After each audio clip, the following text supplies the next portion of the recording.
All right, so hey everybody, my name is Lorenzo. I'm one of your academic coordinators along with Linda, who's joined here on the call. We're happy to welcome back Michael Unger, part of SciCATs. You may recognize him. He gave us a talk a couple months ago in June about how to give a good online Zoom presentation, including digital tips on how to set up a good workstation, have good key lighting, and really engaging your audience by slowing things down and actually having a conversation with the people he's giving a talk to. Today, we have a really cool talk on how to tell your science as a story. It's a very powerful way to engage in communication, and we're very excited to have him back here with us. All right, take it away, Michael. All right, thanks, Lorenzo. How's everyone doing? I guess we only got four of you here. So just like engaging with my audience, I can actually call you by first name: David, Feng Wu, Leah, and Francis. How's awesome? Thanks for joining today. Yeah, so we're going to be talking about telling your science as a story, and I will be referencing actually a few more things from the previous talk. You can let us know in the chat if you attended that talk on how to give a good presentation. All these things kind of like help. There's many things obviously involved in science communication. I don't profess to be an expert in science communication. I work at the Space Center. We are undergoing some challenges right now, which is one of the reasons that I gave the last talk, which was giving an online talk, because all of our engagement with science communication is now this. And that's challenging. Two, it's also challenging for what I do because we're a building that usually houses people to tell their stories, and usually in big numbers, which means we're not going to be doing that for a while. So it's completely changed, the way that we're approaching things. But the core of what we do is still there. And the techniques that I'm going to talk about today, telling your science as a story, all still apply. And we use this in almost all of the fields that I work in. I'm the program coordinator at the Space Centers. That means schools, public engagement, online talks, social media. Now that's become an even bigger part of what we do. And if you aren't already sort of like engaging in those things with your work, at some point you might. So that's why I think these are really good ways while you're still, in school, learning your craft, honing sort of like how to tell your message for when you do get out there, I think is really vital. The other things that I do now, I've now adapted into a podcast. So Nerd Night Vancouver was a public lecture series. Used to have 150 people in the Fox Cabaret. Really missed those nights. Those were really good for my social time. But now we've turned that into a podcast, like a million other people. But it's kind of like a cliche that people now use podcasts to adapt from their in-person lecture series. But you know what? A podcast is still a great way to tell stories. The tricky thing is that not everyone is into podcasts. You might not be a person that is able to sit down and listen to something. That's perfectly fine. And that is really about separating your audiences. And one of the lessons that I learned about going from an in-person lecture series to a podcast is that those audiences are, even though they may like us, what we do, they're not the same. And that takes some time to understand who your audience is. So, as good scientists, we need data, and we're still sort of in the middle of that data. And in 2020, almost all of the things that I'm doing, I'm still in the middle of. So I'm still trying to figure out how to tell my story more effectively online. And I think, that's a good, humble way for me to tell you, like, I'm in the middle of this right now. And I hope that your work, whatever you're doing, that you're approaching it, with some sanity. And that, like, if you're struggling, we all are right now. But we can still work on our techniques. And that's what we're going to do. So with that said, this workshop that we have given a few times with SciCATs, Telling Your Science as a Story, is built to be an interactive workshop for the participants to practice. So at some point, once we get to sort of like the half hour, sort of like 40 mark, I'm going to talk about a technique called the and, but, therefore statement. And it's designed for you folk to actually try it out. to practice. And that's what this session is here for. Now, if you're not like super into doing some practice right now, this is like your lunch break and you're like, I just want to sit back and listen, that's totally fine. We can adapt, but just let you know that's sort of like built into it. And if you do want to practice, I'm here to give you feedback. And this is a safe place to try and practice. And because honestly, that is the only way that any of us can get better at science communication is to practice, which is one of the reasons why I'm doing this, because even though I've got like 6 jobs, I love practicing and I love talking to all you folk. All right, are you ready to get going with our telling our science as a story? I know this is what happens. I talk to the audience and everyone's on mute. And I'm kind of like, yeah. All right, I think I hear you. I hear you. We're ready to get going. So I'm going to share my screen. And Linda, Lorenzo, is that looking good? Thumbs up if it's looking good.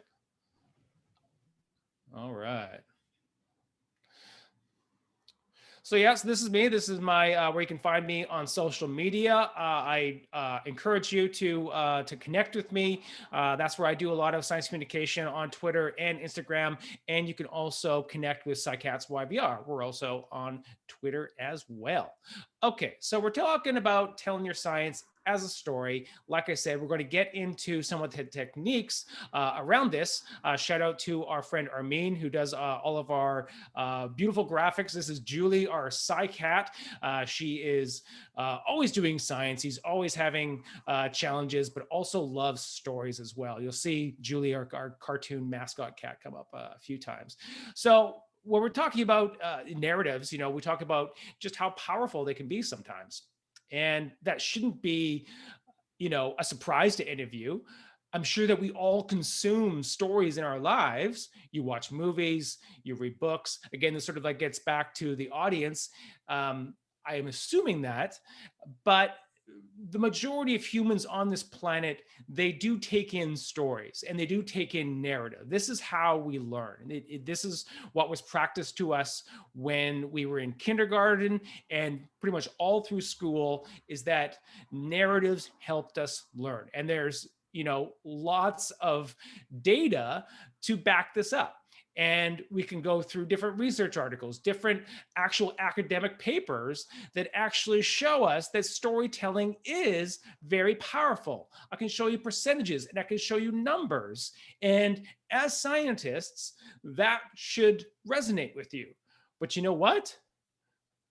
I'm doing the exact opposite of what I'm trying to tell you, which is that data and numbers, while good for your colleagues, if you're talking with the general public, what you really want to do is to tell the story and get to the heart of it and try to tap into a little bit of the emotion or the conflict, because that is what people are going to relate to. Now, of course, like the percentages, those numbers and the data, all of that is what you do.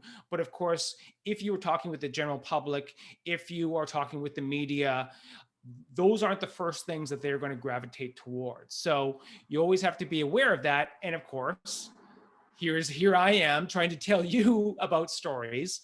And so I'm not going to talk about some of those papers. If you want to look them up, I can send you some links to all those academic papers about the effectiveness of storytelling techniques. But instead, I'm going to tell you a story.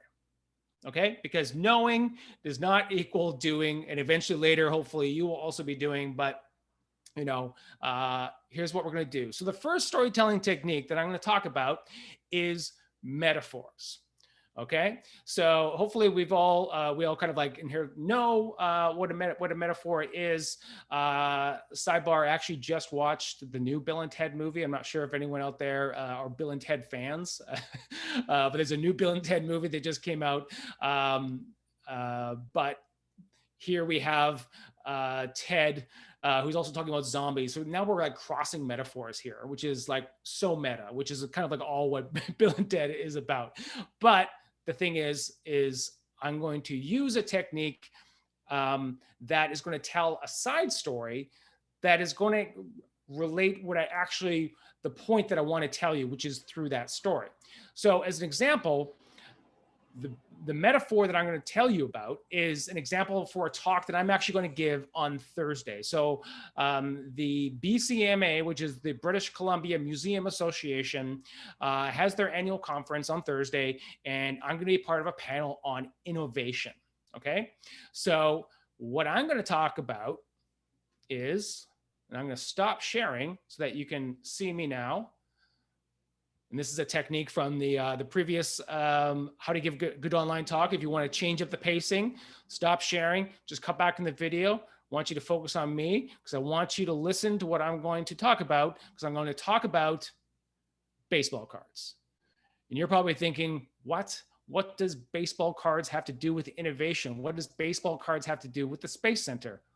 Well, what a good sort of like side metaphor is. I've just come up with the name for this. I'm going to call this the baseball card metaphor, which is sort of like the weird metaphor that you don't quite know how that connects, but you're intrigued and you're going to listen. You're going to figure out where I'm going with this. Okay. So I'm talking about innovation as it comes to baseball cards because I love baseball cards. When I was a kid, I collected these things a lot. Why did I like them? I love them because they told a story. And here we have this player, Willie McGee. He plays for the Cardinals.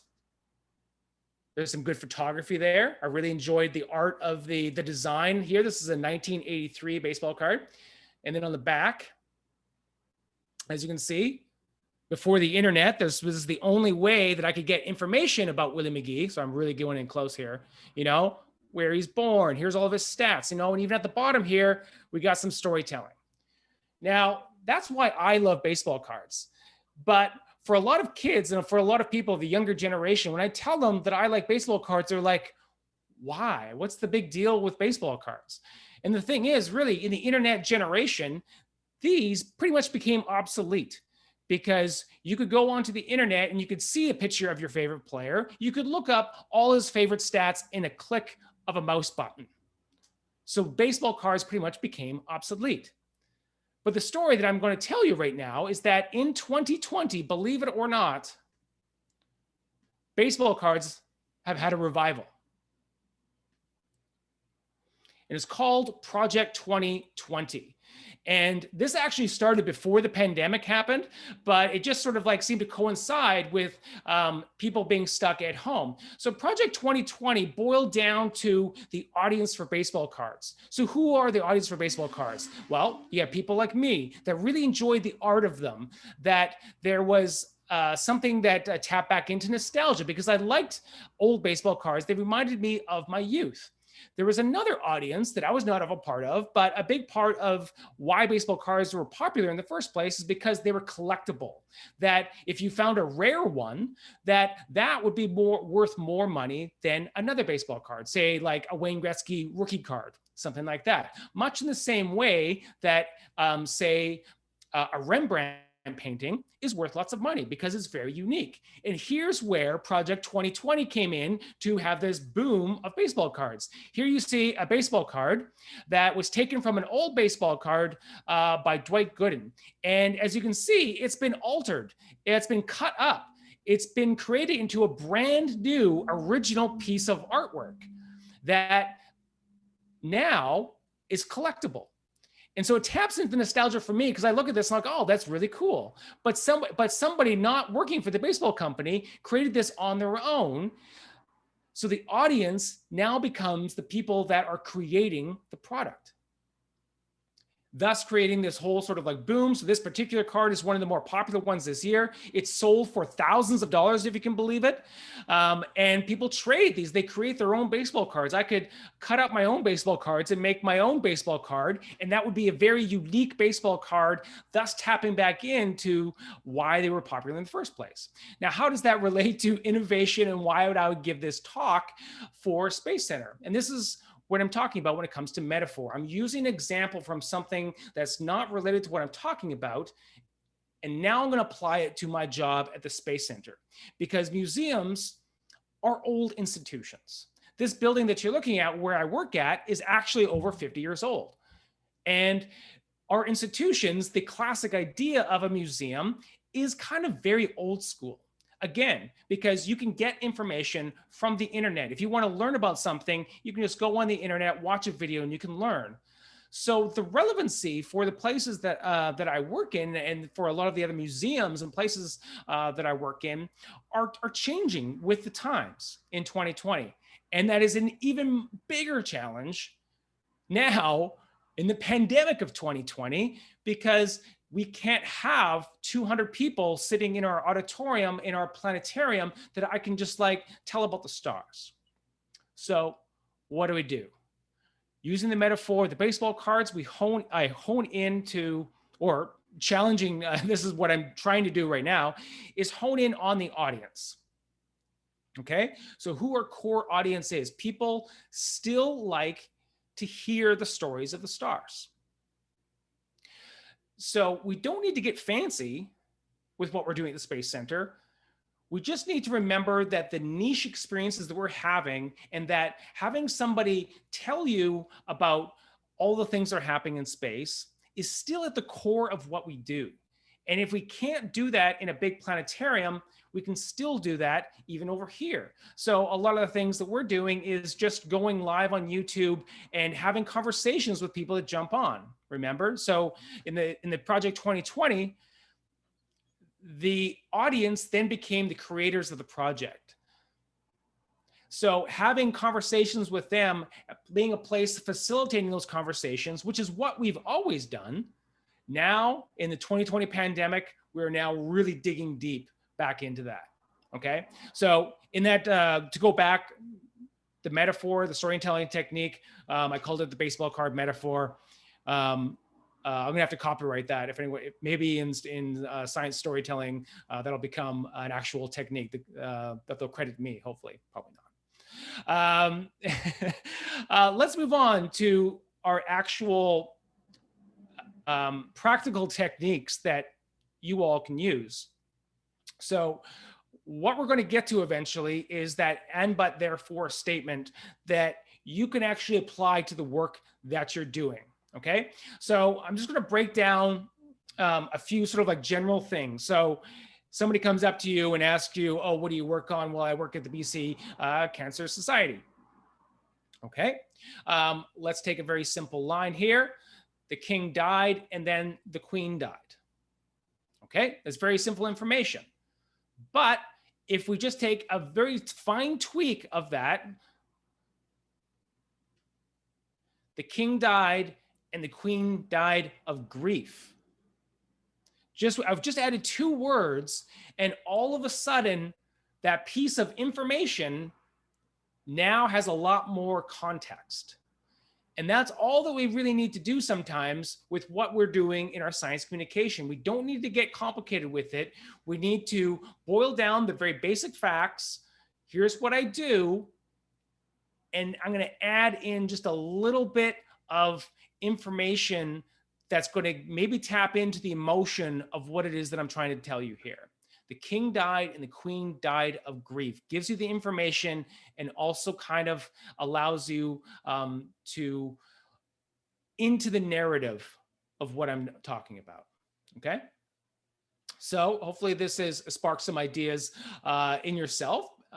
Because stories are not reports, right? They're journeys, and it's your job to take your audience along for the ride, even if it is just over Twitter, even if it is just like in a conference, you're meeting someone. You always have these like stories that we tell. We do them with ourselves. You remember back in the days when we used to go to cocktail parties, we used to be invited over for dinner parties, and everyone's sitting around telling stories, right?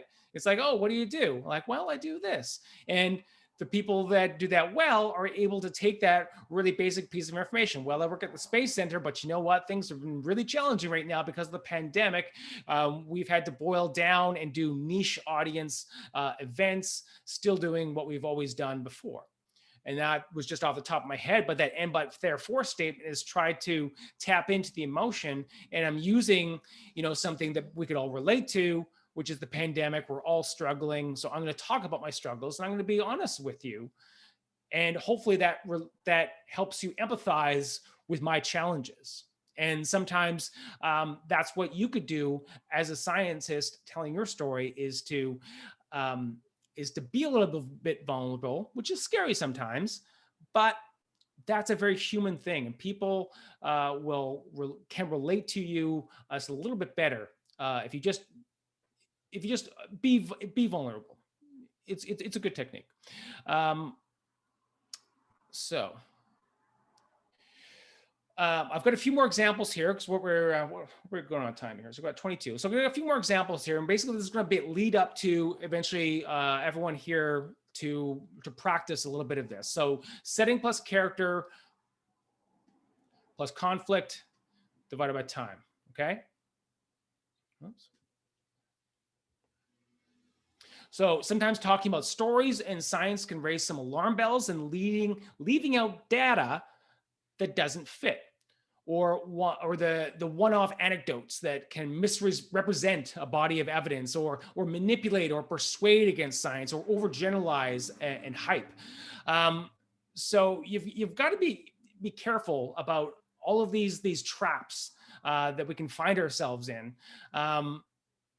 because I think there was a quote, to go back to a baseball metaphor by a baseball player. It's not about the message, but about what they're hearing. So if you think about how the person that you are talking to is listening to your message and trying to reframe that is to not have yourself focus on the words that you're saying, you understand that that's sort of like that two-way street of the person listening to you. That's all that matters. Now, it gets complicated if you're talking to a variety of people and you're talking to a general audience, but you still need to try to understand where that person is coming from that's listening to you. The traps that this can sometimes fall into is when it comes to the media, because that's where, as scientists, you can be tripped up, because the media might be trying to angle for a story that you don't know what that is, right?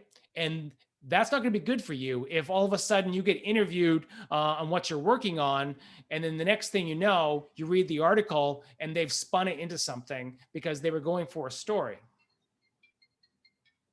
Oh, sorry. Can you still see the slides? Somebody just tried to call me in the middle of my presentation. This is what happens when you're trying to give a presentation and somebody calls you and is tapped into your laptop. That was very strange. Yeah, so hopefully that makes sense. There's some pitfalls. Media, certainly. We give a whole actually module on how to deal with the media. It's a whole separate thing because there's so many more complications now. Social media on top of it, and of course in this era of so-called fake news, it's changing all the time. Yeah, so this regurgitation, data in, information out, it's complicated. And I don't mean to complicate you by talking about all of this. What I'm really mean to boil down to is that, again, being humble, is that by continuing to practice and understanding that the person that's listening to you tell your science may not completely understand what you're talking about. So you do need to understand where they're coming from before you sort of get into this mode, this machine that like your message is always going to be the same, because it shouldn't. It should always change with the audience. Okay, I'm gonna skip ahead, but I just want to stop here just because I don't want to. I've talked about a lot of information, and does anybody have any questions about any of the stuff that I've talked about? So I'm leading up to, so of course, the activity that we're going to work on, which is the and but therefore statement. But I'm also talking about metaphors, and I'm talking generally about techniques around using stories to tell your science. So does anyone have any questions about anything that I've talked about so far? Linda, Lorenzo, how are you guys doing there? Doing great. Did you ever collect bad baseball cards, Lorenzo? Pokemon cards? Oh, way back. I have a box of it somewhere. I have some hockey cards too somewhere. There you go. So it's not completely, lost. Hopefully the metaphor works. Basically, what I'm trying to tell you is that you can use a metaphor for something that you only know right, like the background knowledge of it. And it's funny sometimes when you watch a movie and there's like that old wise sage that is trying to tell the main character about what's really going on here, what with the conflict. And then they go off and that old way wise sage, starts telling this story of, maybe a princess or something, like, or once upon a time, and you're like, where is he going with this? But it's an age old story technique, and it can still work. So I'm not seeing any questions in the chat. I assume everyone is still on board. Keep going. Everyone's feeling good. All right. So let's get back to our techniques here. Whoops. It's not the right one. This one. Okay.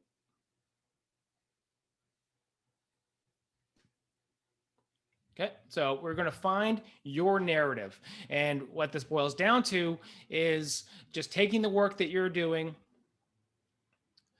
using the classic story arcs. Now, there's lots of other ones that I don't have time to talk about, like the hero's journey. That's a big one that we teach a lot actually in the school workshops at the Space Center. And that's your classic one. That's your Star Wars. That's your introduction of your character, your rising action, your conflict, and your resolution. I'm just going to assume that we all kind of like inherently understand the hero's journey and what that is. And that can also really sort of like help just that very basic introduction of the characters, the conflict, and the resolution. That's all we're going to sort of focus on right now. And that is through this and, but, therefore statement. And it's very simple. I work at the Space Center, and I'm the program coordinator there. And then the pandemic happened. Therefore, we have had to shift our programming to be much more niche to our audiences because we can't have big events. Very simple. That is the core of what I'm working on right now. And the activity will be for you to apply this to your own work. Okay. But I've got some more examples. So I just want you to start thinking about this. If you write this down, you can maybe even start working on it. But I'll just keep talking a bit more. But at some point, I'm going to stop talking so that you can maybe just be silent for a few minutes just to start writing this out for yourself, just to see how it goes. And ideally, you could share with them. You can get on video, or if you just turn on your microphone and you could share with us your and but therefore statement. And then I can listen to it. We can give some feedback, and then we could all give feedback if you wanted. It's all up to you. This session, like I said, is a conversation. But if you just want to sit back and you're just listening, totally fine too. Just throwing that out there. If you want to start getting a head start on the and but therefore statement. Okay.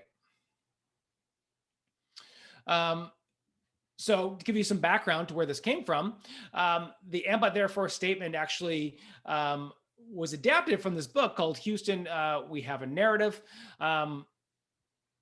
And he got it from watching South Park, if you can believe it. I'm not even sure if South Park is even relevant anymore. This is how references change so much. Even South Park, which seemed like a new cartoon for me in the last few years, I don't even know if people even watch it anymore. Let me know in the chat if you still watch South Park. But Randy Olson, he wrote this book called Why Science Needs a Story, Houston, We Have a Narrative. And this is where he got his technique from.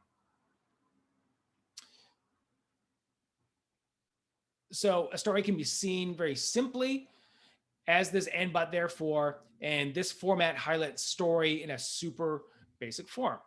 So let's give some more examples. Here's our classic one that I always love. One of my favorite movies of all time is The Wizard of Oz. And I use Wizard of Oz metaphors a lot. I believe if anyone was here at the last session that I talked about, I used Wizard of Oz as a metaphor in that one as well, how to give a good talk. But here we go with Wizard of Oz. So a girl lives on a farm in Kansas, and her life is boring, but a tornado comes and sweeps her to Oz. Therefore, she must journey to find her way home and grow along the way. Okay, so that's your sort of your basic and but therefore statement. Girl in Kansas and boring, but tornado to Oz, therefore journey to growth. And so you can even boil it down even more, you know, to get right to the heart of it. It's like, what does everyone remember about the Wizard of Oz? Like, oh yeah, it's like the main character Dorothy and getting to Oz and the growth. So sometimes even the and but therefore statements can be edited to really boil down to the core of it. And the best way to do that is to get feedback, is to find a colleague, or even better, find someone who's not in your field. I actually do this a lot. I find somebody who does not work in the museum industry and doesn't really understand the challenges that I'm going through, and I just talk about some of the things that I'm doing, and I'm like, does this make sense? And they're like, well, you know what? The thing that you think is really important, which is perhaps in my mind is like the audience thing, which is how the audience is shifting. I don't actually need to talk about that if I'm talking about it with the general public. Now, for the conference on Thursday, I am talking with other museum industry folk. We do want to talk about audience because that's a focus. Now, if the Vancouver Sun phoned me up and they were like, hey, Michael, we'd love to do a story on how the Space Center is adapting to pandemic times. Well, I'm probably not going to talk about sort of like that shifting audience. I want to talk about big picture. I want to talk about, things that really tie into the heartstrings, so that when people read it, they were like, yeah, Space Center is struggling, but they're adapting. And I would love to see them come back. Because what do I want in the end? I want people to still remember what we're doing, that we're still doing a good job, that they can tap into our live streams. And then when the pandemic is over, they return, right? So thinking about sort of remember your audience, and to get out of that mindset of like, I need to talk about this, a colleague, a friend, a family member, your mom, your dad. Sometimes your parents can be the best people to go to because like, I don't understand what you're doing, but I understand this one piece. And then you remember, oh yeah, my mom and dad, they may actually be the perfect people for me to practice this on, because they may actually be your audience, right? Or people like your parents might be your audience. And so I'm going to share another example. So Kobe Michaels, who's part of our, he's on our team at SciCATs. He works for the Tyee, and he made this video all about COVID-19. He actually went viral. So he went through this technique in order to make this video, the World Health Organization Solidarity Trial. Okay. Is the video actually here? Yeah, we can maybe, we'll play a little bit of it. Actually, you know what? I didn't share this sound. I didn't share this sound, so you won't be able to hear it anyway. But I'll just move on. If you want to watch this video, I'll send it to you afterwards. The point is I can get right to the and but therefore statement of the video, which is a global pandemic is happening and there's no cure for it. But there are existing drugs that can be used. Therefore, the World Health Organization is undergoing a solidarity trial. That right there is the core of what their video was about. Now, they could have talked about many different things in this video. They could have talked about, the stories of the scientists and their struggles. But who was this video going to be for? This was going to be for the general audience, to alleviate a lot of their emotions, right? Because a lot of people are scared. And that was kind of like one of their intent. It was like, how do we get people to sort of like understand, like, yeah, science has got a plan. It's going to take us some time. We're going to do it the proper way. There's a global pandemic and there's no cure. Scary.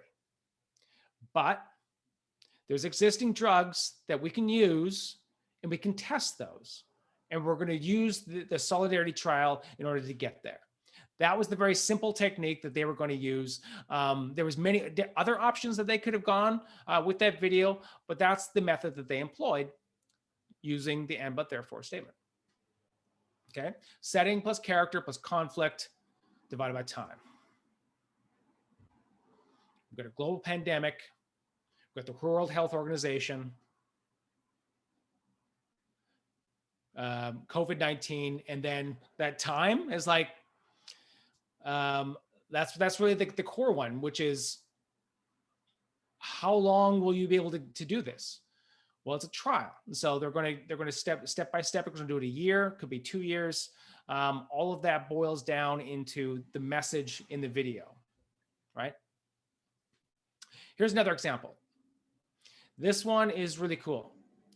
This is from science journalist Ed Yong. If you have not heard of Ed Yong, follow him on Twitter. Read his articles. He is a science writer for the Atlantic Monthly. And he wrote this wonderful article on the discovery of lichen. Okay. Now, this is also one that Kobe brought to us. And he presented it to me just like that. He's like, hey, Michael, I want to use this example from Ed Yong on this story that he wrote on the discovery of lichen. And I was like, lichen?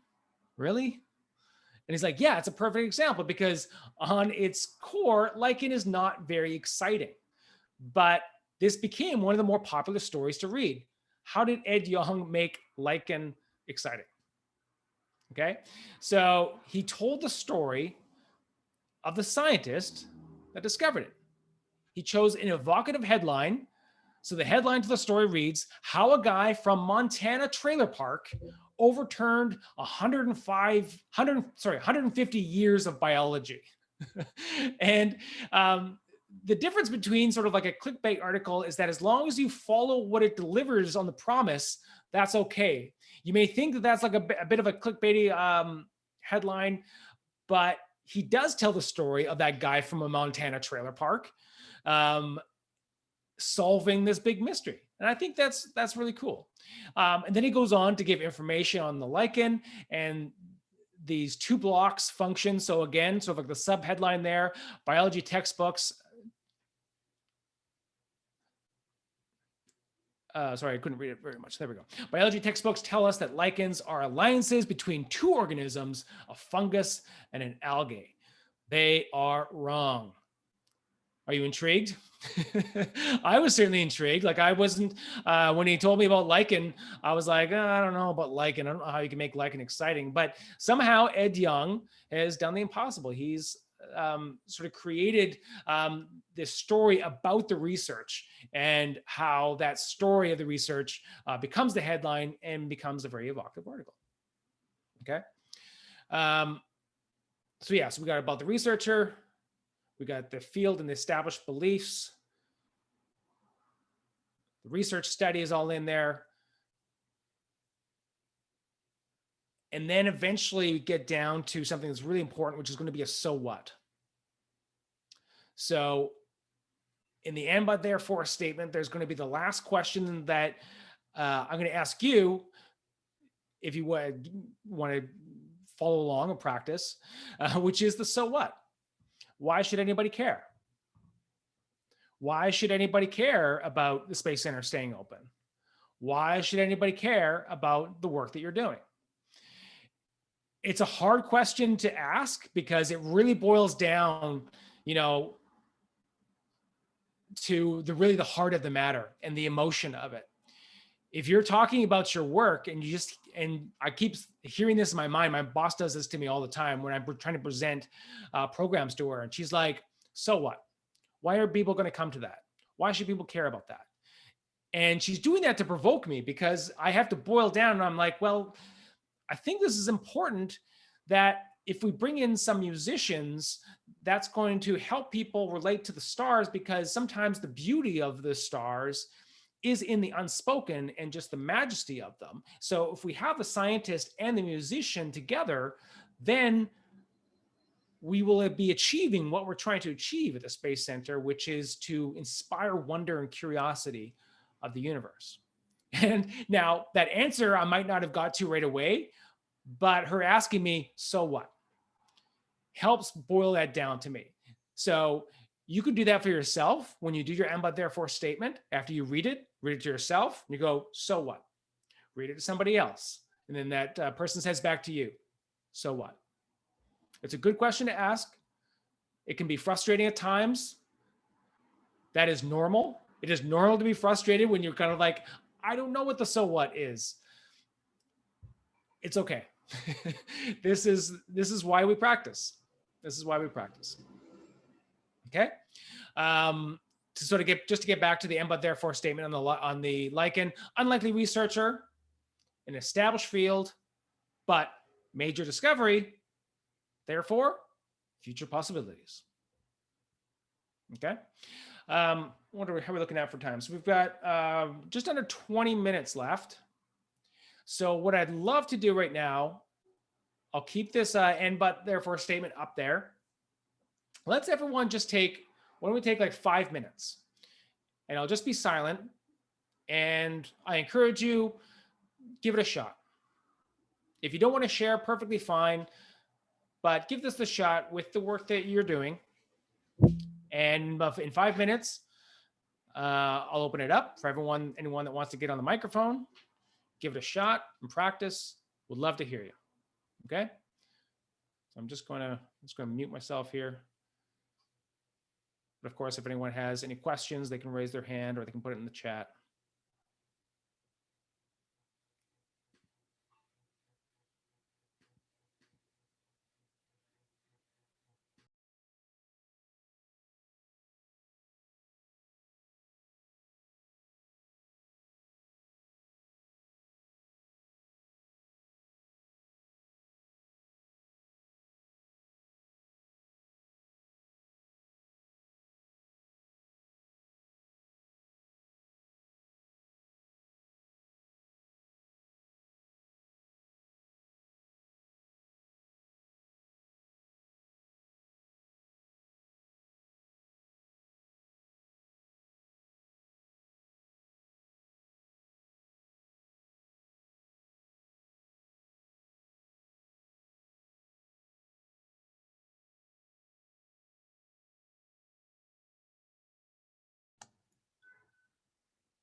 Hi. So I might zoomed out a little bit earlier. I'm not sure if I'm doing it right. I'll just give it a shot. Awesome. My research is about insulin receptor. So a high level of insulin reduce total insulin receptor and surface insulin receptor, but not the ratio of surface receptor and the receptor inside the cell. Therefore, high insulin did not affect the machinery which move insulin receptor from the surface to inside the cell. Okay. Does that make sense? Yeah, it does make sense. You know what? I'm gonna throw this to I'm gonna put Linda and Lorenzo on the spot, just because you guys work in this field. Lorenzo and Linda, what was your first impressions of that one? I would say too much details. Okay. A little bit hard for people who are not working in this field to follow. But I do kind of recognize the and but therefore statement there. Here's what I'll say to this, because this is how my boss always tells me when I'm giving feedback. And Howard, great job. You were the first one to jump in on this task. So I'm going to give you kudos, because you were brave and you were the first person to jump in. And just like Linda said, you got it in there, the and, the but, and the therefore. So Howard, great job. Thank you. What to follow up on what Linda said there, too much detail. So sure. So but all you need to do is that you have the right information in there. What Linda was saying is that you just had a few too many information in there that didn't help us hone in on exactly what it is that you're really working on. And then the other thing that I would say is that oftentimes, I think in a lot of the folks that work in this field, now your and but therefore statement could probably work for some colleagues, but for the general public, and especially when you're talking about medicine, you're talking about something, you're talking about cells, you're talking about things that are inside human beings, right? And sometimes that gets lost. And sometimes you just have to remember, oh my God, insulin, this thing helps save lives, right? Mm-hmm. And that, I think, is a really important aspect not to forget. Even though it may seem very obvious to you and probably like to Linda and Lorenzo that, yeah, insulin saves lives, but don't forget to put that in your story. That should always be part of the message that you're saying, that like, this is important because it's going to save lives. Sounds good. Thank you. Yeah.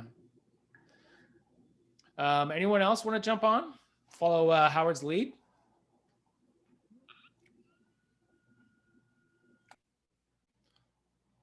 Lorenzo, Linda, did you either of you want to give it a shot? Ooh, give me a second to think.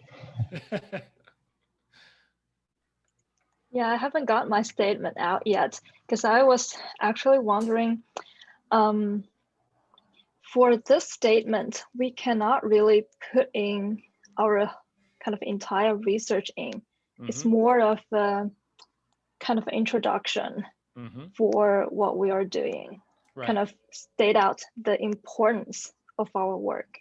Is that correct? Yeah, absolutely. And, and that's a good point, Linda, is that this statement should not be about your entire research. It'll eventually, this process is that if you try the statement, and I would actually encourage you to, is to maybe try to put all your research into that statement, and it'll probably look like a mess. It'll probably be like, wow, this is a lot in there. There's a lot of stuff in there. But that process, just like what Howard did, is that he put that information in there, and in the process of editing, and getting some feedback, you actually boil down to getting like a really tight and but therefore statement. And that in fact may actually help you with your research, Linda, because you may, find at times that the work is overwhelming, like, wow, what we're doing right now is so much, there's so much going on. But sometimes just really like boiling down and creating an and but therefore statement kind of like really can help get to the heart of what it is that you're doing, and kind of like, just stripping away a little bit of like the those details that are important for your work, but the message doesn't have to be in the message. And then that's kind of like what lives in kind of what you say to someone when you're like, if you were to talk to like a media person, or if you give a general talk about what it is you're doing, or even, a potential funder, or perhaps, a colleague, right? Even a colleague who understands all of those details, you may find them, again, I'm using sort of like in-person examples that don't happen much anymore, but the elevator, right? You see an important colleague that you really want to work with, you've got a minute to talk to them, right? They would love to hear about what you're doing, but that's the only chance that you get to tell them what you're doing. So you want to get to the heart of it as quickly as possible. And then if they're intrigued, then you can get into it, but that's what this technique is really to be utilized for. It doesn't always have to be with talking with the media or talking with the public, because not everyone has that job. And I recognize that not everyone is going to get called by the media about the stuff that you're doing, but this technique helps in so many other ways. So I would say, Linda, trying it out, and it may take a little bit longer for you to write out the and but therefore statement, because just as you said, there's a lot to go in there. So it's going to take a little bit more time to kind of edit it down. But I think the process still works, and I think it still works. It can still be effective. And I'd be happy, if you want to email me and just be like, hey, how does this work? If all of you here want to keep practicing, with each other, I'd highly encourage that. That's what we do. We have weekly meetings. We're called the Lower Mainland Museum Educators. It's very similar to what you're doing here. We're all volunteers, and we just hang out and we chat about our work. And sometimes we just hone our messages with each other. It's really, I think, good to have that time to debrief with your colleagues about sort of like your messaging. Especially if it's somebody that's not working exactly on the project that you're working on, but can understand it, right? So yeah, I would encourage anyone here that sort of like likes what this is all about. Sorry, I missed some of the chats. Oh yeah, I believe this is being recorded. So if you want to go back and listen to what I talked about. Yeah, the and but therefore statement is what we're working on right now. We've got about, what do we got, 7 more minutes? Anyone else want to share? Yeah, I could try it out. Yeah, go for it. Yeah, so I work with CAR T cells, so it's like a personalized therapy for cancer. So I guess we could say something like CAR T cells are a personalized therapy that improves, that can eliminate tumors, but sometimes they work too well and have undue side effects. Therefore, we're trying to tune the CAR T cells to balance function and side effects to improve outcomes for patients. Okay. Yeah. Yeah, no, that's really good, Lorenzo. That actually, yeah. For someone that doesn't have, like a medical background, I understood that. This is like always like the challenge that I find really fascinating is that when I hear this work and I don't come from your field, but if I can understand it, then you're on the right track. So again, read out the first line right before you get to the but. Read that out again. Oh, I just came up with it. Let me think. So CAR T cells are a personalized form of cancer treatment that can eliminate tumors. Okay. But. Okay. Say that again. A personalized what? A personalized therapy. Personalized that can therapy. Eliminate tumors. Okay. That's a really interesting idea. CAR T cells doesn't even need to be in there. CAR T cells is jargon that is important. It is what you're talking about. But if you're trying to sell me on this idea, a personalized therapy, yeah, you start with that. Say that again, but without the CAR T cells. So I'd lead with that part. So I'd just say there's a personalized therapy that can eliminate tumors. But, and what's the but? But sometimes they're too effective and lead to undue side effects. Therefore, we are working on trying to balance function and side effects to improve patient outcomes. Okay. Now, Lorenzo, this is such a great example. I love this example. And I don't mean to like put you on the spot, but this is a very good example that I also find in the medical field. And this is not to be a criticism, but I just find this a really good example. Say the very last few lines that you just said there again. Like to improve patient outcomes, or yeah. To improve patient outcomes. How does that sit? How does that feel that if you say that to improve patient outcomes? Is it too ambiguous for a lay audience, or? It's not ambiguous. It's a little it's a little kind of unemotional. To improve patient outcomes, it's kind of like you're talking about a computer. I would like to improve the outcome of my computer. We're talking about a human being here. We're talking about the survival of our health. We want to feel better. To improve patient outcomes, I don't think is going to sell me on this personalized therapy, because the cool thing about where you start with is a personalized, like, oh, this is a therapy for me. This is like, there's something unique about what's inside of my body, and that's what you're going to work on.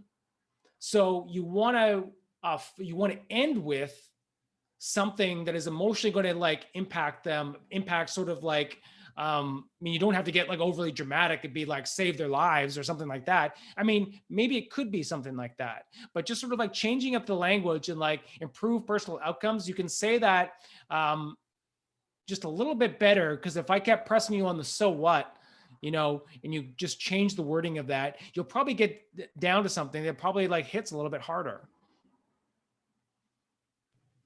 And that's, I said that I thank you for that, because that's such a classic example that we all employ. I think when we get into a mode of talking about our science just with our colleagues, that's the language that we use, improve personal outcomes. And it's the language of business. And I think that there's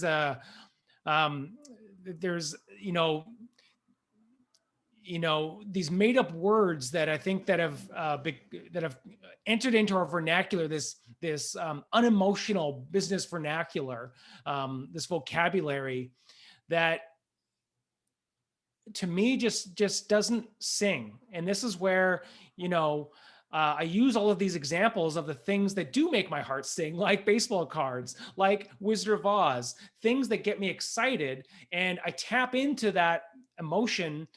And sometimes it's just a metaphor. Sometimes it's just an emotional hook. And utilize that into your language that you employ when you're talking about your work. And just a subtle word change, or even just perspective on the so what can really change everything. Yeah. No, thanks, Lorenzo. That's really good. Thank you. Yeah, so just last minute, does anyone else want to go before we wrap up? Hi, I'd like to give another one. Okay, Howard's getting round two. Here we go. Prolonged high insulin damages insulin receptor and insulin signaling, but the damage can be recovered by fasting.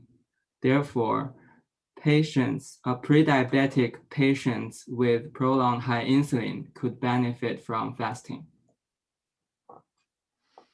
Okay, so the so what is that fasting is going to help, that's your technique, right? Yeah, Howard? like fasting can reduce insulin level and recover the damage from high insulin. Yeah, that's it right there. That's all you need to say. There's a lot of like build up to that, but that was like the core there, is that patients with high insulin, fasting, those are like the key words. And if you're writing this out, sometimes you just circle sort of like these words that I'm saying. Sometimes, the between words are what you need. But you've got a really good core right there.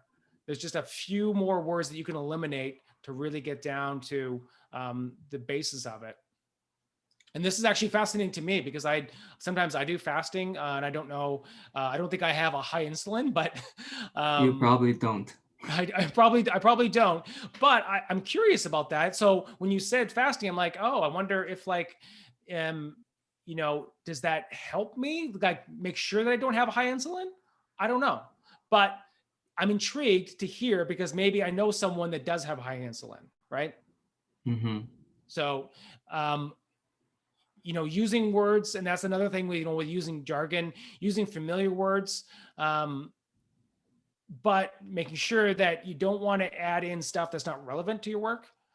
I think that making sure that you're not using language or using things that aren't relevant to what you're doing. But it sounds like, yeah, this is something that's very specific to what you're working on: the high insulin, the fasting,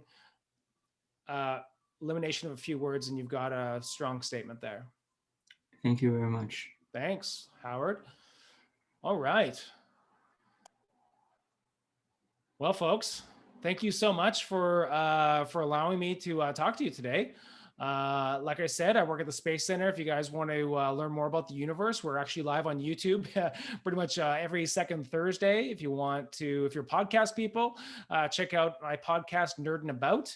It's on all podcast platforms. We interview random scientists and artists for about half an hour on lots of random stuff. And we nerd out for about half an hour every couple weeks or so. And yeah, glad to talk to you folks. Hopefully I can talk to you again in the future.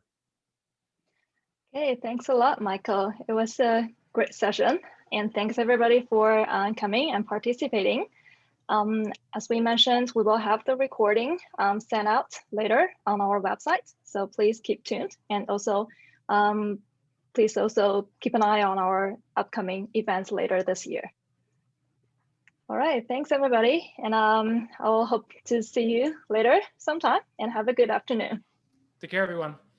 Everyone. Bye.